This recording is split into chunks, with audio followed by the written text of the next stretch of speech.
پھر اللہ کریم نے کفار کے متعلق بات کرنے کے بعد ان کو چیلنج کیا. کہا آیت نمبر 10 سے خلق السماوات بغیر عمد ترونہا، کہ اللہ رب العزت نے آسمانوں کو، سماوات آسمانوں کو تخلیق کیا بغیر عمد، بغیر ستونوں کے. اے چھاتے نا، چھت اے ستون نے، انہاں ستونہ نے اے تواڈے شتیر نو، اے جڑے تواڈے بیم نے انہاں نو قابو کر کے جکڑ کے رکھیا ہے. اگر اے پلر ہٹا دیتے جانتے اے چھت تواڈی قائم نہیں رہ سکتی. انجی گل ہے نا کہ رہ سکتی ہے. لیکن اللہ رب العزت کے آسمانوں کو دیکھو. اے بندو تم اتنی چھوٹی سی چھت بغیر ستونوں کے کھڑی نہیں کر سکتے. اللہ رب العزت نے اتنی بڑی چھت پوری کائنات کو اپنے اندر گھیرے ہوئی ہے. اس چھت کو اللہ رب العزت نے بغیر ستونوں کے کھڑا کر دیا ہے. پھر صرف چھت نہیں بنائی، اس کے اندر اللہ تعالیٰ نے روشن ستارے، چراغ بھی روشن کر دیے ہیں. اب وہ چراغ ایسے نہیں روشن ہو گئے، بے ترتیب نہیں روشن ہوئی ہے. وہ چراغ کسی ترتیب کے بغیر نہیں روشن ہوئی ہے، ان کی بھی ایک ترتیب ہے. اس ترتیب میں اس زمانے میں جب یہ کمپاس وغیرہ ایجاد نہیں ہوئی تھی، ان ستاروں کی مدد سے لوگ سمندروں میں، تاریکیوں میں سمت تلاش کیا کرتے تھے اور اپنی منزلوں پر پہنچا کرتے تھے. یہی وجہ ہے کہ رسول اللہ صلی اللہ علیہ وسلم نے اپنے صحابہ کو ان ستاروں کی مانند قرار دیا ہے. اصحابی کالنجوم بأیہم اقتدیتم اہتدیتم، کہ میرے صحابہ ستاروں کی مانند ہیں. میرے صحابہ ستاروں کی مانند ہیں، جو بھی ان ستاروں کی، میرے صحابہ کی اقتداء کرے گا ہدایت پا جائے گا. اور دوسرا فرمایا اہل بیتی کا سفینت، میری اہل بیت ایک کشتی کی مانند ہیں، جو اس کشتی میں سوار ہوا نجات پا گیا. میری اہل بیت کشتی کی مانند ہیں، جو اس کشتی میں سے سوار ہوا وہ نجات پا گیا. اب اہل علم نے، محدثین کرام نے ان دونوں حدیثوں کی تطبیق کی ہے کہ جو اس کشتی میں سوار ہونے سے رہ گیا وہ ڈوب گیا، اور جو اس کشتی میں سوار ہو کر ان ستاروں کی رہنمائی میں سفر نہ کر سکا وہ بھی ڈوب گیا، وہ بھٹک گیا. جو اہل بیت کی کشتی میں سوار ہوا، لیکن جن کو رسول اللہ صلی اللہ علیہ وسلم نے اپنے ستارے قرار دیا، اصحابی کالنجوم، میرے صحابہ ستاروں کی مانند ہیں، جو اس کشتی، اہل بیت کی کشتی میں سوار ہونے کے بعد ان ستاروں سے اپنے آپ کو مبرہ کر بیٹھا، اپنے آپ کو بے پرواہ کر بیٹھا، اس کی کشتی بھی بھٹک گئی. اور جو ستاروں کو دیکھتا رہا اور کشتی میں سوار نہ ہوا وہ بھی ڈوب گیا، وہ بھی غرق ہو گیا. اس لیے اگر کامیاب ہونا ہے تو اہل بیت اور صحابہ کو ساتھ لے کے چلو. ان کو جدا کرو گے تو اس دنیا کے اندر بھی گمراہ ہو جاؤ گے، قیامت کے اندر بھی ناکام ہو جاؤ گے. اہل سنت و جماعت کا عقیدہ یہ ہے کہ ہم صحابہ کا بھی احترام کرتے ہیں، ہم اہل بیت کا بھی احترام کرتے ہیں، اور ہمارا یہ عقیدہ دوسرے تمام فرقوں کے عقیدوں سے ہمیں ممتاز کرتا ہے، ہمیں الگ کرتا ہے. جو شخص بھی اس عقیدے کے خلاف عقیدہ رکھتا ہے وہ کوئی بھی ہو سکتا ہے، لیکن اہل سنت و جماعت نہیں ہو سکتا ہے. پھر اپنی قسمت پہ ناز کیا کرو کہ اللہ تعالیٰ نے آپ کو ایسا صاف ستھرا عقیدہ عطا فرمایا ہے جو اس دنیا کے اندر بھی عزت و آبرو کی ضامن ہے، جو آخرت میں بھی نجات کا ضامن ہے.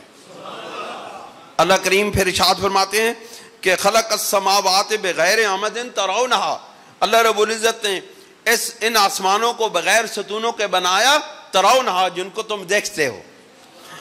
وَأَلْقَى فِي الْأَرْضِ رَوَاسِيَ، اور اللہ رب العزت نے اس زمین میں پہاڑوں کی صورت میں میخیں گاڑ دی ہیں، ان تمید بکم، جو تمہیں قائم رکھتی ہیں، جو تمہیں ڈولنے نہیں دیتی، جو تمہیں ڈولنے نہیں دیتی۔ اللہ تعالیٰ کے اولیاء اللہ میں سے ایک کیٹیگری ہے جن کو اوتاد کہتے ہیں، ابدال اور اوتاد۔ ولی سے اوپر ابدال ہیں، ابدال سے اوپر اوتاد ہیں۔ اب اوتاد کا مطلب بھی میخیں ہیں۔ اس کا یہ مطلب ہے کہ اللہ تعالیٰ نے زمین پر ان اولیاء اللہ کی صورت میں ایسی میخیں گاڑ دی ہیں جو لوگوں کو ڈولنے نہیں دیتی۔ اللہ تعالیٰ نے ان پہاڑوں کو زمین میں گاڑ دیا ہے میخیں بنا کے، جو زمین کو ڈولنے نہیں دیتے، اور اللہ تعالیٰ نے اپنے بندوں کو ایسی میخیں بنا دیا ہے جو بندوں کے ایمان کو ڈولنے نہیں دیتے۔ فرمایا ان تمید بکم، جو تمہیں قائم رکھتے ہیں، جو تمہیں ڈولنے نہیں دیتے، وبث فیہا من کل دابۃ، اور ہم نے زمین کے اندر مختلف جگہ، تو پوری زمین کے اندر مختلف جانوروں کو، مختلف حیوانوں کو پھیلا کے رکھ دیا ہے۔ وانزلنا من السماء ماء، اور زمین سے ہم نے پانی برسایا ہے جیسے آج برس رہا ہے۔ وانزلنا من السماء ماء، اور ہم نے آسمان سے پانی برسایا۔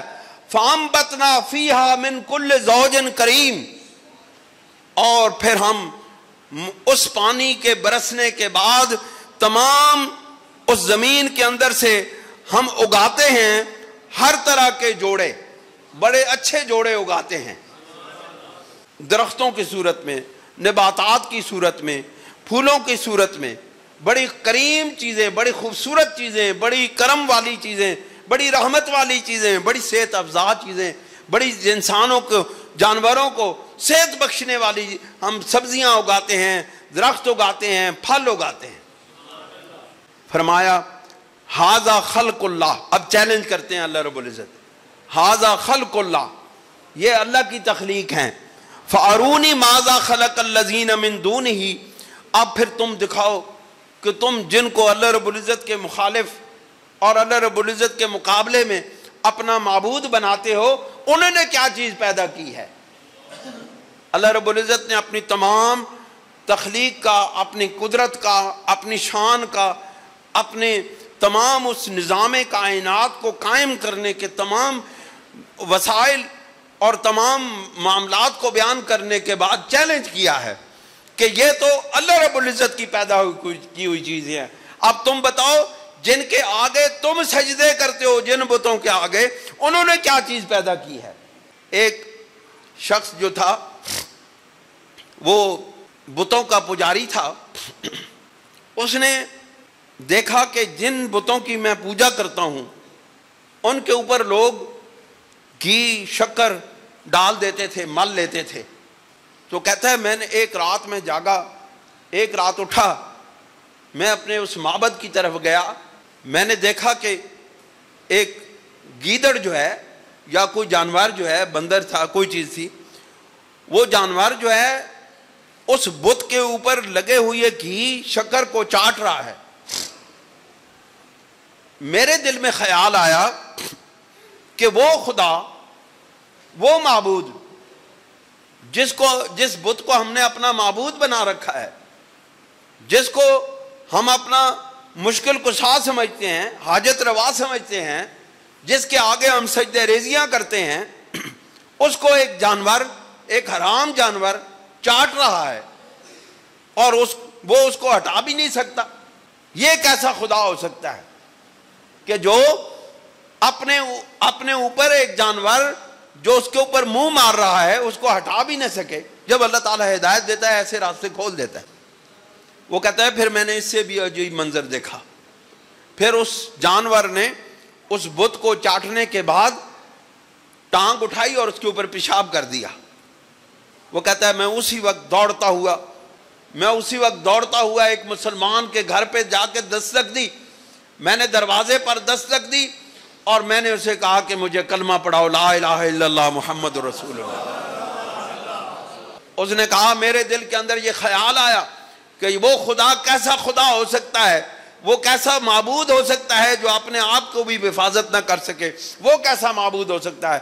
انہوں نے کہا کہ پھر وہ نظریہ اہل ایمان کا نظریہ ہی حق ہے جو اپنے معبود کو ماوراء العقل سمجھتے ہیں، ہر چیز سے وراء الورا سمجھتے ہیں، تمام طاقتوں کا مرکز و محور سمجھتے ہیں، تمام اس کو صاحب قدرت سمجھتے ہیں، اس جیسا رب اس کائنات میں کوئی اور ہو نہیں سکتا۔ اس نے دروازے پر دستک دے کے کہا مجھے کلمہ پڑھاؤ، مجھے آج رب ذوالجلال کی حقانیت کا علم ہو چکا ہے۔ پھر فرمایا بل الظالمون فی ضلال مبین، لیکن جو ظالم ہیں وہ گمراہی، بڑی کھلی گمراہی کا شکار ہیں۔ اب جو گمراہیوں کا شکار ہو گئے ہیں، اب ان کو کون ہدایت دے سکتا ہے؟ پھر اللہ کریم ارشاد فرماتے ہیں وَلَقَدْ آتَيْنَا لُقْمَانَ الْحِكْمَةَ، اور تحقیق ہم نے حضرت لقمان کو حکمت عطا کی۔ ایک ہے علم، ایک ہے حکمت۔ علم جو ہے وہ کسی چیز کو دیکھ کے، اس کو چھو کے، اس کو چکھ کے، اس کو دیکھ کے علم حاصل ہو سکتا ہے، لیکن وہ حقیقت کا علم نہیں ہوتا، وہ حواس سے حاصل کیا ہوا علم ہے۔ اور کبھی حواس درست فیصلہ کرتے ہیں اور کبھی حواس غلط فیصلہ کرتے ہیں۔ اس لیے حواس سے حاصل کیا ہوا علم قابل بھروسہ نہیں ہوتا، اس پر 100% یقین نہیں کیا جا سکتا۔ آپ دیکھیں یہ کائنات بھری پڑی ہے اللہ تعالیٰ کی نشانیوں کی، ہر چیز اللہ تعالیٰ کی ذات پر دلیل ہے۔ اس کائنات میں پھیلی ہوئی ہر چیز، یہ درخت، یہ پہاڑ، یہ بہتے ہوئے دریا، یہ ندیاں، یہ سب کچھ، یہ نظارے، یہ پہاڑ، یہ سمندر، ہر چیز رب ذوالجلال کی ذات پر دلیل ہے۔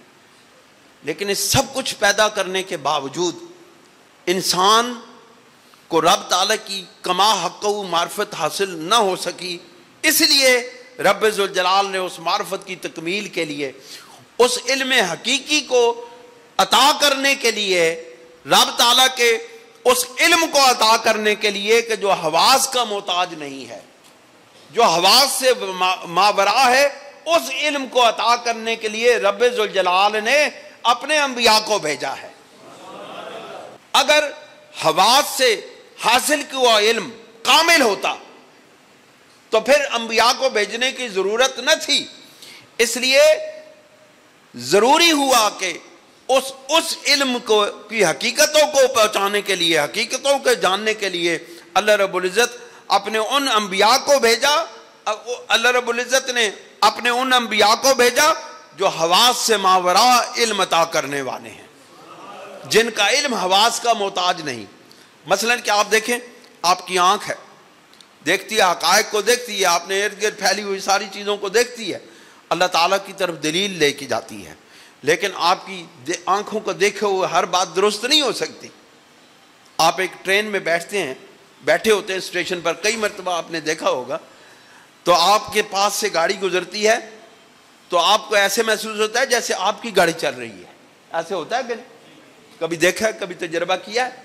آپ کو محسوس ہوتا ہے کہ آپ کی گاڑی چل رہی ہے، لیکن در حقیقت ساتھ والی گاڑی چل رہی ہوتی ہے۔ ایسے ہوتا ہے کہ نہیں؟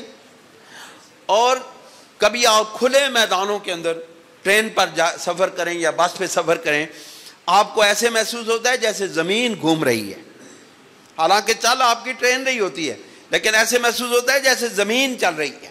تو یہ ہے آنکھ کا دھوکہ، یہ حواس کا صحیح درست فیصلہ نہ کرنا۔ یہی وجہ ہے کہ انسان محتاج ہے انبیاء علیہ السلام کا۔ جب تک انبیاء کی ہدایت اس دنیا کے اندر موجود نہ ہوئی، انسان ہدایت یاب نہ ہو سکا۔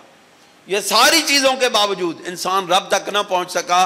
اگر پہنچا تو صرف اور صرف انبیاء کے طفیل پہنچا، انبیاء علیہ السلام کے ذریعے پہنچا۔ دوستو، اللہ تعالیٰ نے فرمایا کہ وَلَقَدْ آتَيْنَا لُقْمَانَ الْحِكْمَةَ، رب ذوالجلال نے حضرت لقمان کو حکمت عطا کی، اور حکمت جو ہے یہ حواس سے ماورا علم ہے۔ حکمت جو ہے حقائق کا علم ہے، حکمت سچائیوں کو اور اس کے اندر جو چھپی ہوئی پوشیدہ حقیقتیں ہوتی ہیں ان کا علم ہے۔ اس لیے اللہ کریم نے ارشاد فرمایا، اس لیے علم عطا کیا کہ انشکر للہ، اس لیے وہ علم حکمت عطا کیا تاکہ وہ اللہ کا شکر ادا کرے۔ اس لیے جس کو اللہ تعالیٰ کی طرف سے حکمت کا علم عطا ہو جائے، اس پر لازم ہے کہ وہ اللہ کا شکر ادا کرے۔ اور حکمت کا علم کیا ہے؟ جب آپ کا باطن روشن ہو جاتا ہے، جب آپ ذکر الہی کرتے ہیں، جب آپ مراقبات کرتے ہیں، آپ کے مرشد آپ کے اوپر توجہات ڈال کے آپ کے لطائف کو روشن اور منور کر دیتے ہیں، تو پھر کیا ہوتا ہے؟ آپ کو حکمت کا علم عطا ہو جاتا ہے، آپ کو معرفت الہی حاصل ہو جاتی ہے۔